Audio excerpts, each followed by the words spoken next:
یک چیز دیگر میخوام یاد رسانم که همین شب روز در سفربر نمودن جوانو رفته ایستاده. یک مادر بچه ایراد گرفته بچه هر شب میبروی سحر میبی همسیف میگوی جوره بازی میکنی من آچه تو من پیر شدم تو یک شب بیا قطعی من شین آخی یک صحبت کنیم آخی آچه و بچه شده بچه تا گرد نیست آچه سیزونی باید رسه کپیتان ابلا بگه چی میگه نمیتونم اکنم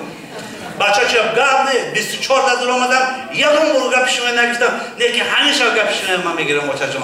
خب بچه بگه روز آمده است همراه مادر شیشتیان خوراک شام خوردیم نرفت از پیش آشناش بعد بچه که آچه کتا که بچه هر در نامد مرم من تیغی قدر به هزار آرزو حواس کلام کردم و قطعی من شین دیگه جوره بازی نکن آخی خیلی جنایت میشه و من تو آچه بچه شینیم هر شب آچه بچه شنه 6 ساعت 11 شده آچه جاگه بچه پرد افته است بچه کم خواب کن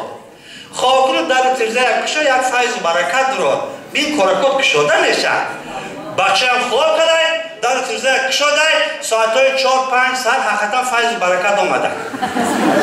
فیضلی و اینکو مایدر در آمده برکتوی شستو و اکتیزه در آمده بچه رفته مرغاب بر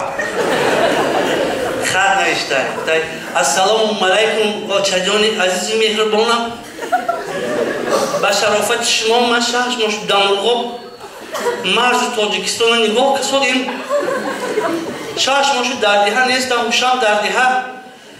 از آنی که روزی که من آمدم همین جبه دیه به من چی خیر در دیه چی نمیگری ها حتما ما رسانید مادرش نشته السلام علیکم پسرکی عزیزم من هم سلامتی تیه شب در خواب روز در خیال ایدرگاه خدا دعا کده گشت سادیم روزی که تو رفتی قشلاق نگری همین که یکان جنگ جداب نشساده مرغگاه مال یکان که تو نشساده خدا کتا احتیاط کن بچه گرسته نشته گب نیست مادر جان گب شما من خدا کم احتیاط میکنم اگر من ساق سلامت دارم دیگه تو مردنم دیگه گپ شما من بگذارم